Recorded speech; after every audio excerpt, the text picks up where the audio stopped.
population density is 266. Look at Macau, population density 20,000. Almost 100 times our population density. Overcrowded sila by the standards of those who are promoting RH. Pero tanong, sino ang mas developed? Sino ang mas mayaman? Macau o Philippines? Look at Hong Kong. 6,571 ang population density nila against our 266. It's about almost 30 times more dense. Sino mas mayaman? Hong Kong o Pilipinas? Look at Singapore, 5,539 against our 266. In fact, ngayon, ang Singapore, in spite of that very large population density, they are promoting more births in Singapore because they are running out of manpower in Singapore. And then, the best example would be Taiwan and South Korea. And Taiwan and South Korea and the Philippines, we both started our journey almost at about the same time in late 60s. Halos tabla tayo, itong Korea, itong Japan, Taiwan, and the Philippines. Nung mag-start ang journey ng tatlong ito, ang pinakamababang population density, yung ating population density. As you can see, because today, the population density of Taiwan is more than double our population density. That is today, in spite of their smallness there, no? And then in the case of Korea, it is still bigger, 477. But look at where they are now compared to the Philippines. Hindi naging obstacle sa kanila ang kanilang population density, which is much bigger than our population density. Why? Because to me, if you ask me, and I'm sure many of you will agree, the principal determinant of growth and development is leadership and correct development strategy. Hindi po yung pagpigil sa panganganak ng mga tao. Tingnan naman natin yung mga bansa na maliit ang population density. Tingnan natin kung nasaan sila. Kasi pag totoo yung sinasabi ng mga pro-RH, dapat yung mga bansa na maliit ang population density, dapat mayaman silang lahat. Philippines, 266. Botswana, 2.5. Halos 1% lang ng ating population density. Who is wealthier, Botswana or the Philippines? Of course, Australia is a different thing. It's an extreme example. Namibia, 2. French Guiana, 1.88. Mongolia, 1.67. Western Sahara, 0.9. Countries with a very low population density but whose level of development is way, way behind the level of development of the Philippines. In other words, hindi rin, porque maluwag ka, maliit ang population mo, magiging mayaman ka. Again, it's a question of the leadership, it's a question of the resources in the country, it's a question of economic strategy that will determine whether the country is going to develop or not. At siyempre, pag titingnan natin, yung parating lang sinasite na example, yung Metro Manila daw overcrowded, and they will show a lot of children running in the streets. But they forget, they also do not tell you that it is Metro Manila, the cities and towns of Metro Manila, that are more economically developed, where the per capita income is much, much higher than the provinces with a low population density. Mas mayaman po ang Metro Manila. Maraming ang tao dito, pero mas mayaman ang Metro Manila. If you go to the provinces with a very low population density, ano yan? Kalinga, Apayao, maybe Romblon, Eastern Samar, etc., etc. Here are provinces that have been backward. Why? Because they do not have the critical mass for economic activity. Kailangan ho ng critical mass for economic activity. Kailangan ng tao. And for those of you who come from the province, kayo na rin ang sumagot sa aking tanong. Saan mas maraming tao? Poblasyon o baryo? Mas malaki ang population density sa poblasyon. Pero sino ang mas mayaman? Yung nasa poblasyon o yung nasa baryo? Well, because there is economic activity. Now, another reason why we are objecting to the RH bill is because of the promotion, the wanton promotion of the oral contraceptives. Na hindi nila binibigyan ng warning yung mga tao. You know, we have found out that oral contraceptives increase the risk of breast cancer, of liver cancer, of cervical cancer. It is not Congressman Golez who is saying that. Sino ang kino-quote natin dito? No less than the WHO, the International Agency for Research on Cancer. No less than the United States Cancer Institute. No less than the United Kingdom Research Center. No less than the Harvard Medical School and the Indian Journal of Medical Ethics. Yan po kino-quote natin. And all of them are unanimous in saying that oral contraceptives increase the risk of breast cancer, of cervical cancer, and of liver cancer. Pero meron sagot si Secretary Cabral. Sabi niya, in an interview over radio, and she was widely quoted for this. You know, Secretary Cabral used to be the health secretary, and she is one of the exponents of the RH bill. Sabi niya, that's true. Totoo na nakaka-increase ng breast cancer ang paggamit ng oral contraceptives. Pero huwag kayong mag-alala because it also makes your ovary healthier. So, ang tanong ko, what are you going to do with a healthy ovary if you have breast cancer? Especially considering today that breast cancer is the #1 killer of women. The #1 cancer killer. At pero sa isang pang dinagdag, na talaga nakaka-alarma rin.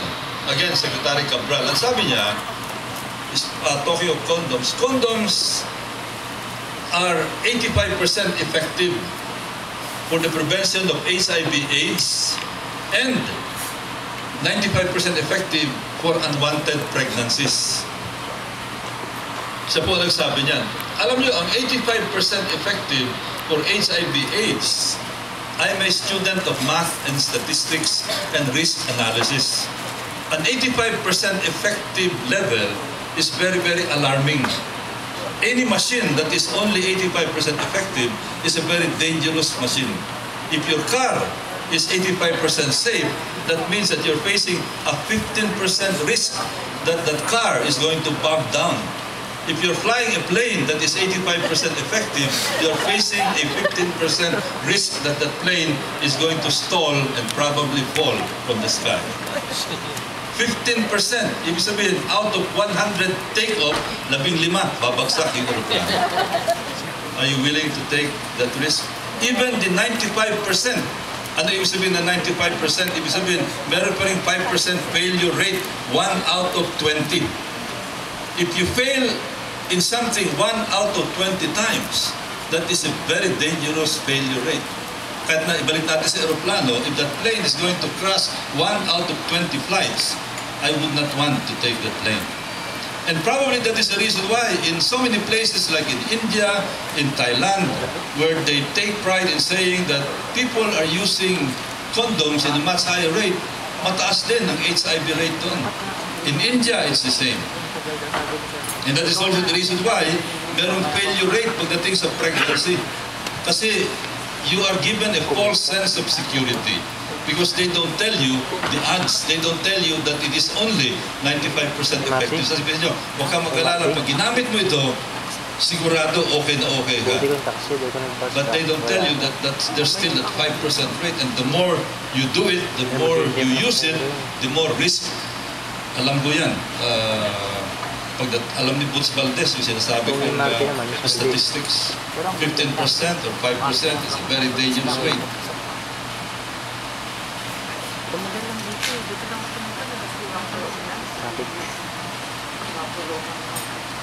Ito rin ang isang maganda statistics. This was provided to me by the Social Watch Philippines, an NGO headed by Madam Leonor Briones.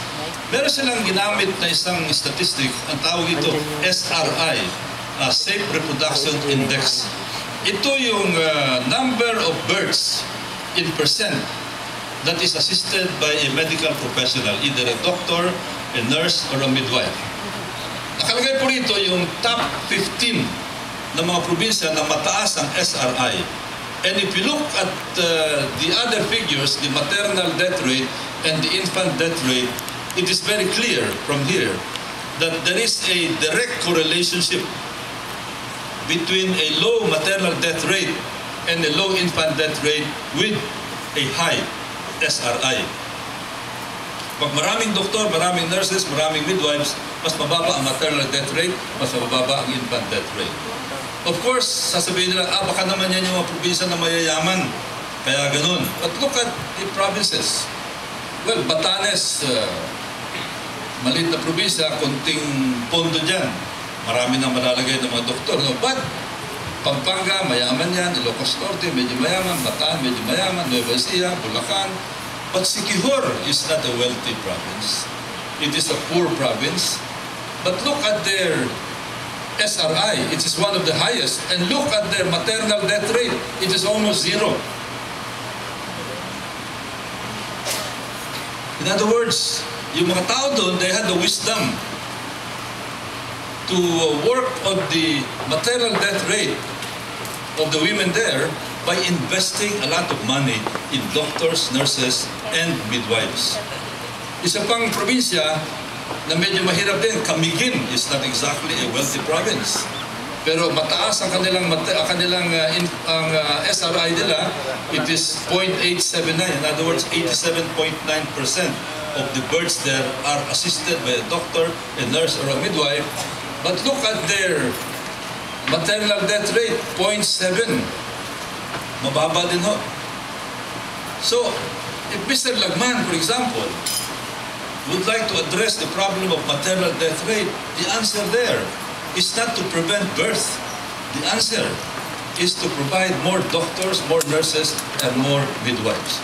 At katunayan, pag in-analyze nyo, yung sinasabi niya na maraming namamatay ng mga nanay sa panganganak, karamihan sa mga statistics niyan are happening in the remote places na kulang talaga ang doktor, kulang ang nurses, kulang ang midwife. So the statistics that they're showing are very deceptive statistics. In fact, hindi na po 11 ngayon. I understand it's as low as about 6 already, but they keep on harping on 11 mothers dying every day.